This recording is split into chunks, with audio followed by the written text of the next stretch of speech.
योग क्रांति परिवार के YouTube चैनल पर आप सभी का स्वागत है। हमेशा की तरह एक बार पुनः मैं आप सभी के सामने लेकर उपस्थित हुआ हूँ योग का एक नया वीडियो। आपसे कहना चाहूँगा कि यदि आप योग में आने वाली लेटेस्ट अपडेट अपने मोबाइल पर चाहते हैं, यदि आप योग से संबंधित किसी भी परीक्षा की तैयारी कर रहे हैं, यदि आप योग में आने वाली वैकेंसी की जानकारी चाहते हैं, तो हमारे इस चैनल को सब्सक्राइब करना ना भूलें। साथ ही साथ लाइक करें, शेयर करें और कमेंट करें। आज हम बात करेंगे संत साहित्य में योग प्रश्न संग्रह की पार्ट 1। इसमें हम आपको बताएंगे संत साहित्य में योग, इसके 3 पार्ट हम बनाने वाले हैं। आप सभी देखिएगा ज़रूर। पहले पार्ट में हम बात करेंगे कबीरदास जी के जीवन परिचय की। यूजीसी नेट में संत साहित्य में योग के अंतर्गत कबीरदास जी को शामिल किया गया है, इसलिए इनका जीवन परिचय हमें पढ़ना चाहिए। बहुत सारे योग साधक ऐसे हो सकते हैं जो कि कहें यूजीसी नेट में इससे संबंधित प्रश्न नहीं पूछे जाते या अलग अलग तरह की टीका टिप्पणी करेंगे। लेकिन यदि आप यूजीसी नेट की तैयारी कर रहे हैं और सही से करना चाहें, पास होना चाहें, तब पढ़ना आपको आवश्यक है, क्योंकि यूजीसी नेट का पेपर हम और आप नहीं बनाते। यूजीसी की टीम जो है वह कहीं से भी प्रश्न पूछ सकती है, क्योंकि सिलेबस में तो उन्होंने दिया है, इसलिए वो पूछ सकते हैं। आपकी तैयारी होना चाहिए। यदि पेपर में आता है तब आप यह नहीं कह पाएंगे कि पहले नहीं पूछा गया इसलिए मैंने नहीं पढ़ा। 3 वीडियो बनेंगे। यदि आप चाहें तो प्रश्न संग्रह भी ले सकते हैं, तो 2 मिनट में आप पढ़ लेंगे। कोई बड़ी चीज़ नहीं है याद करना, याद कर लीजिएगा। चलिए शुरुआत करते हैं। देखते हैं आज का पहला प्रश्न। कबीरदास जी का जन्म 1398 ईस्वी में वाराणसी के पास लहरतारा उत्तर प्रदेश में हुआ था। आपसे प्रश्न पूछा जा सकता है कबीरदास जी का जन्म कब हुआ था, या आपसे प्रश्न पूछा जाएगा कबीरदास जी का जन्म कहाँ पर हुआ था। तब आपको मालूम होना चाहिए 1398 ईस्वी में कबीरदास जी का जन्म वाराणसी के पास लहरतारा उत्तर प्रदेश में हुआ था। यदि लहरतारा आपको मिल जाए तब ऑप्शन में आपको लहरतारा ही लगाना है। यदि लहरतारा नहीं मिलता है तब आप वाराणसी लगा दीजिएगा। अगला प्रश्न। कबीरदास जी ने मानवतावादी धर्म अपनाया था। यह मैंने सिर्फ आपको बता दिया है, इतना सरल प्रश्न नहीं पूछा जाएगा।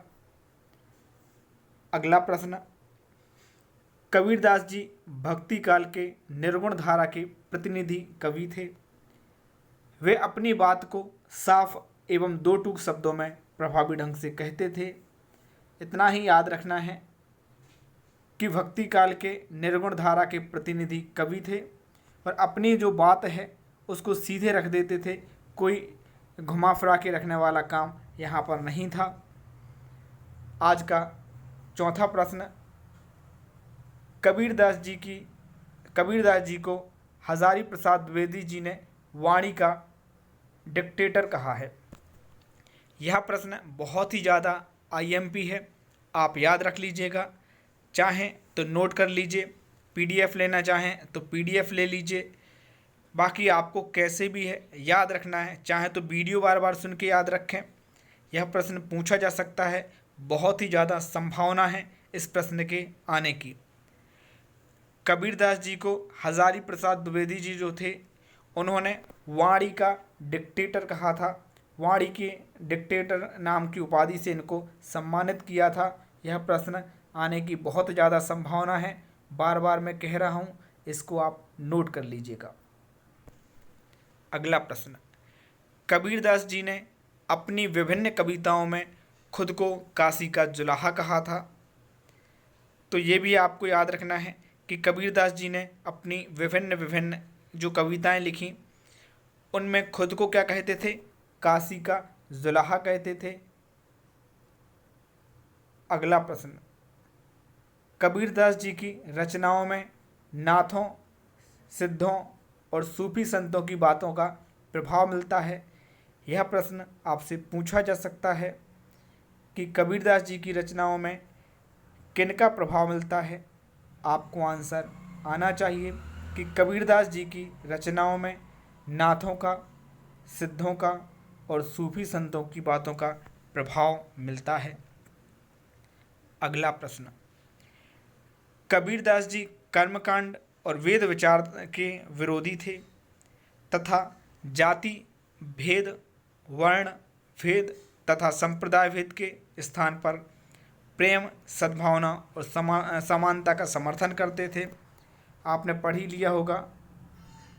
यहाँ पर सिर्फ इतना बताया गया है कि कबीरदास जी जो थे वो कर्मकांड और वेद विचार के जो है विरोधी थे, विरोध करते थे। जाति भेद, वर्ण भेद, संप्रदाय भेद, इनका भी वह विरोध करते आए हैं। और समर्थन किसका करते थे? प्रेम का, सद्भावना का और समानता का। वैसे जितने भी महान कवि हुए हैं या लेखक हुए हैं, उन्होंने इन सब चीज़ों की जो है विरोध ही किया है। अगला प्रश्न, आज का 8वां प्रश्न, कबीरदास जी के माता पिता का नाम नीमा और नीरू थे। इस बात का ध्यान रखना है कि कबीरदास जी के जो माता पिता हैं उनका नाम नीमा और नीरू था, परंतु यह भी याद रखना है कि इसके ऊपर कोई भी प्रमाण नहीं मिलता है कि नीरू और नीमा इनके वास्तविक पिता थे या ये इनके वास्तविक बेटा थे या इन्होंने सिर्फ और सिर्फ पालन पोषण किया है। इसके ऊपर कोई प्रमाण नहीं मिलता है।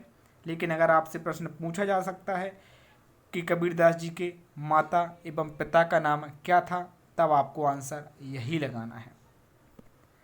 अगला प्रश्न, कबीरदास जी की पत्नी का नाम लोई था। प्रश्न आपसे पूछा जा सकता है कि कबीरदास जी की पत्नी का क्या नाम था। आपका उत्तर होगा लोई। अगला प्रश्न, आज का 10वां प्रश्न, कबीरदास जी का एक पुत्र कमाल तथा पुत्री कमाली थी। इस प्रश्न को आप याद रखेंगे या मैं कहूँ उत्तर को याद रखेंगे। यह हमारे स्मार्ट फैक्ट है, इनमें प्रश्न और उत्तर दोनों समान रहते हैं। कबीरदास जी का एक पुत्र जो था उसका क्या नाम था? कमाल था, और पुत्री जो थी उसका कमाली नाम था। प्रश्न आपसे यह वैसे नहीं पूछा जाएगा। मैं यह नहीं कह सकता कि कौन सा प्रश्न पूछा जाएगा और कौन सा नहीं पूछा जाएगा, वो मैं संभावनाओं के अनुसार बोलता हूँ कि यह प्रश्न इतना IMP नहीं है, इसलिए नहीं पूछा जाएगा। कबीरदास जी जो थे वो जीवन यापन करने के लिए जुल्ही का काम करते थे, और जैसा कि मैंने अभी आपको बताया भी था कि कबीरदास जी स्वयं को काशी का जुलाहा भी कहते थे और काम क्या करते थे? जुल्ही का ही काम करते थे। इस बात का आप याद रखेंगे। आज का 12वां प्रश्न, कबीरदास जी की भाषा सदुक्कड़ी, पंचमेन, खिचड़ी मानी जाती है। यह प्रश्न आपसे पूछा जाएगा कि कबीरदास जी की भाषा कौन सी है, तो ध्यान रखना है सदुक्कड़ी, पंचमेन और खिचड़ी इनकी भाषा को माना जाता है। आज का 13वां प्रश्न, कबीरदास जी के गुरु का नाम रामानंद जी है। यहाँ मुझे लगता है कुछ गलत हुआ है, रामानंद होना चाहिए। कबीरदास जी के गुरु का नाम रामानंद जी है। अगला प्रश्न, कबीरदास जी के संबंध में एक कथा प्रचलित है, वह कथा मैंने यहाँ पर बता दी। कबीरदास जी वैष्णव संत आचार्य रामानंद जी को अपना गुरु बनाना चाहते थे। यहाँ पर अभी मैंने बताया था कि रामानंद होगा, तो वही है, क्लियर हो गया यहाँ पर अगले प्रश्न से।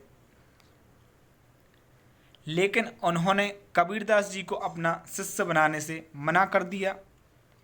लेकिन कबीर अपने मन में यह सोच रहे थे कि रामानंद को ही मैं हर कीमत पर अपना गुरु बनाऊंगा। इसके लिए कबीर के मन में एक विचार आया कि स्वामी रामानंद जी सुबह 4 बजे गंगा स्नान करने के लिए जाते हैं, तो मैं उनसे पहले जाकर गंगा किनारे बने सीढ़ियों पर लेट जाऊंगा। और उन्होंने ऐसा ही किया। एक दिन सुबह जल्दी उठकर गंगा किनारे गए और पंचगंगा घाट की सीढ़ियों पर लेट गए। रामानंद जी गंगा स्नान करने के लिए सीढ़ियों से उतर रहे थे कि तभी उनका पैर कबीर जी के शरीर पर पड़ गया और उनके मुख से तत्काल राम राम शब्द निकल पड़ा। उसी राम शब्द को कबीर जी ने दीक्षा मंत्र मान लिया और रामानंद जी को अपना गुरु स्वीकार लिया। यह कहानी जो है आपसे नहीं पूछी जाएगी, लेकिन कहानी से संबंधित बहुत सारे प्रश्न बनते हैं, वो आपसे ज़रूर पूछे जाएंगे। आपसे पूछा जा सकता है कि कबीरदास जी के गुरु का नाम क्या था। आपको मालूम होगा रामानंद सागर या रामानंद जी। रामानंद सागर मैंने जो है गलती से बोल दिया, रामानंद सागर नहीं, रामानंद जी जो है। रामानंद सागर मैंने रामायण के रचयिता हैं, या फिर रामायण जो है जो काल्पनिक रामायण टीवी पर दिखाई जाती है उसके रचयिता हैं, तो मैंने अभी वही बोल दिया था, लेकिन रामानंद सागर नहीं है, ये अलग है। तो आपको ध्यान रखना है। दूसरा प्रश्न आपसे पूछा जा सकता है कि कबीरदास जी का दीक्षा मंत्र क्या था, तो राम शब्द था। और कौन से घाट के मतलब पास लेटे थे, तो वो भी आपको याद रखना है, पंचगंगा घाट की सीढ़ियों पर लेटे थे। अगला प्रश्न, कबीरदास जी के ग्रंथ बीजक के 3 भाग हैं, साखी, सबद और रमैनी। आपको यह जरूर याद रखना है कि कबीरदास जी के ग्रंथ बीजक जो है उनका एक ग्रंथ था बीजक, उसके 3 भाग हैं, साखी, सबद और रमैनी। यह प्रश्न पूछा जा सकता है। अगला प्रश्न, आज का 16वां प्रश्न, विद्वानों के अनुसार कबीर जी पढ़े लिखे नहीं थे, जैसा कि उन्होंने स्वयं भी लिखा है। मसी कागद छुओ नहीं, कलम गही नहीं ना हाथ। इसका मतलब है कि कबीरदास जी ने स्वयं की रचनाओं में भी लिखा है कि कभी भी उन्होंने ना तो कलम को हाथ लगाया है और ना ही कभी कागज़ को छुआ है। इससे प्रूफ होता है कि कबीरदास जी जो थे उन्होंने कभी भी शिक्षा ग्रहण नहीं की। अगला प्रश्न, 17वां प्रश्न, प्रोफेसर महावीर शरण जैन ने कबीर के राम एवं कबीर की साधना के संबंध में अपने विचार व्यक्त करते हुए कहा है कि कबीर का सारा जीवन सत्य की खोज तथा असत्य का खंडन में व्यतीत हुआ। यह आईएमपी प्रश्न है, इसलिए इसको भी एक बार आप पढ़ जरूर लीजिएगा। अगला प्रश्न, कबीरदास जी की मृत्यु 1518वें ईस्वी में बस्ती के निकट मगहर में हुई थी। आपसे यह भी पूछा जा सकता है कि कबीरदास जी की मृत्यु कहाँ पर हुई थी। आपसे यह भी पूछा जा सकता है कबीरदास जी की मृत्यु कब हुई थी। दोनों बात आपको याद रखनी है। यदि आप यूजीसी नेट, क्यूसीआई या योग में किसी भी परीक्षा की तैयारी कर रहे हैं और किसी भी टॉपिक को प्राप्त करना चाहते हैं पीडीएफ के माध्यम से, तब आप हमें व्हाट्सअप कर सकते हैं। हमारा व्हाट्सअप नंबर है 0975408991। ध्यान रखें, पीडीएफ निःशुल्क नहीं है। धन्यवाद।